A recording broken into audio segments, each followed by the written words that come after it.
Well, on this sunny afternoon in Johannesburg, South Africa, the Power and Electricity World Africa 2018 show has certainly gained serious momentum.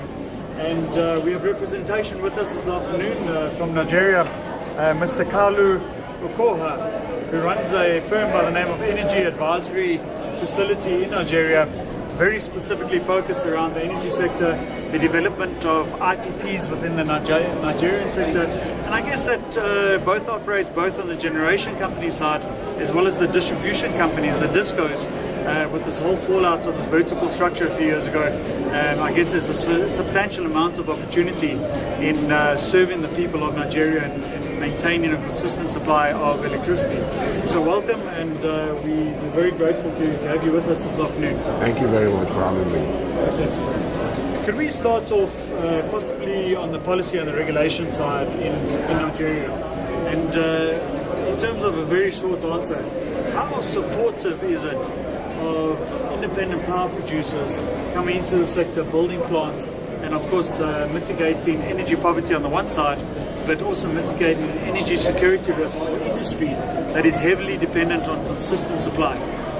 Okay, so I mean, part of the reforms that kicked in about 5 years ago was trying to debottle the risks and to allow private sector to come in. And part of what was decided was for government to put the guarantees on the PPAs so that it could attract information. And as at the last count, we have Azura IPP that is about 450 megawatts. Yes. We have some other IPPs that have their PPAs signed already. And government has shown that willingness to put their money where their mouth is. But again, apart from the generation part, you need to align the whole value chain. So you find we are having massive development on the generation side. You need to massively build the transmission and the distribution side.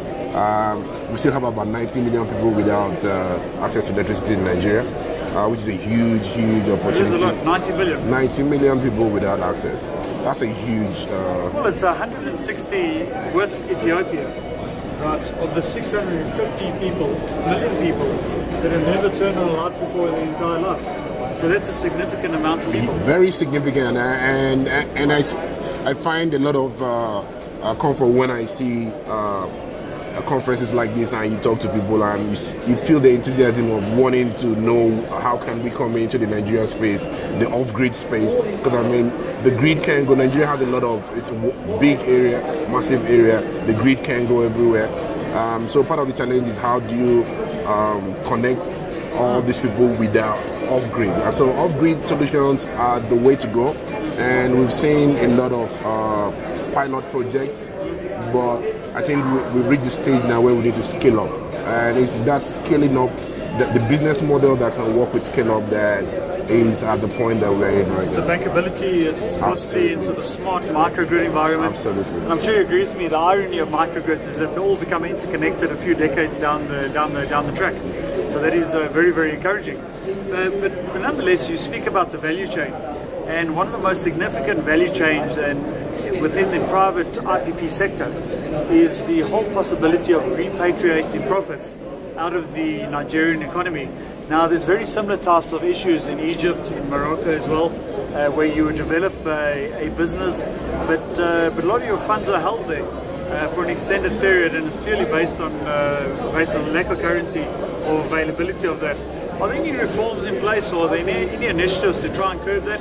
Because I feel that would probably be quite a significant consideration in the form of attracting investment, and a lot of those investments would then, I think, force you to commit to actually have an offshore banking solution, so the funds are not trapped once a project actually starts generating revenue. What's your viewpoints on that? How realistic is that, number one?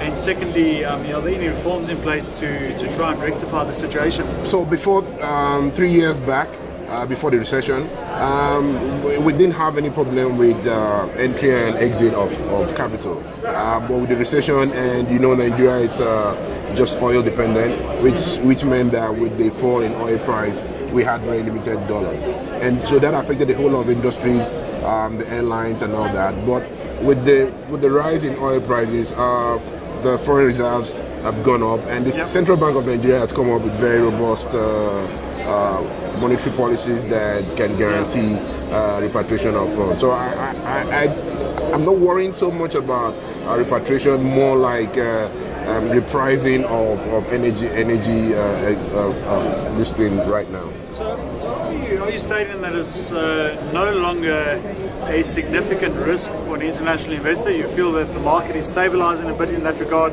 and you would be able to get a very firm commitment up front from Treasury, for example, as to the repatriation of X amount of funds? Yes, especially with on the generation side, because you sign your PPAs upfront, which is dollar denominated. I don't see much issues around that side, especially with repatriation.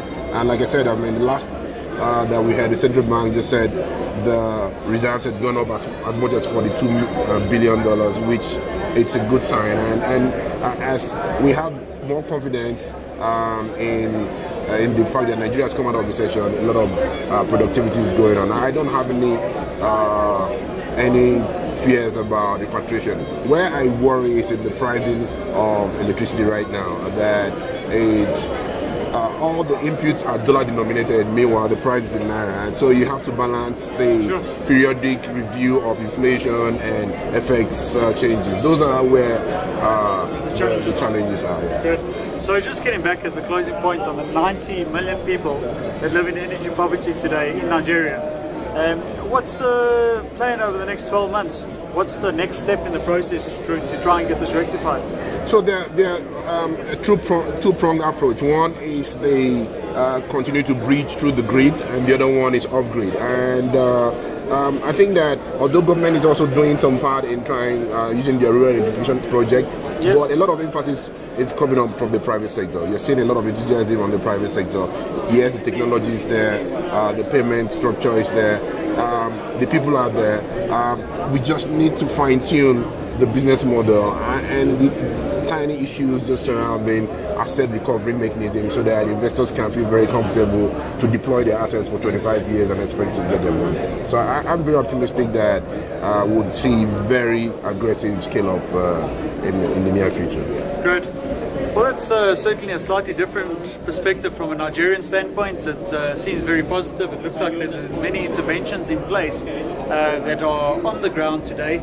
And looking at it from a finance point of view, you obviously deal with many of these challenges on a daily basis. I can't thank you enough. Your insight is certainly valuable. And wish you all the best, Mr. Kalu Ukoha from the Energy Advisory Facility in Nigeria. Thank you. Thank you very much.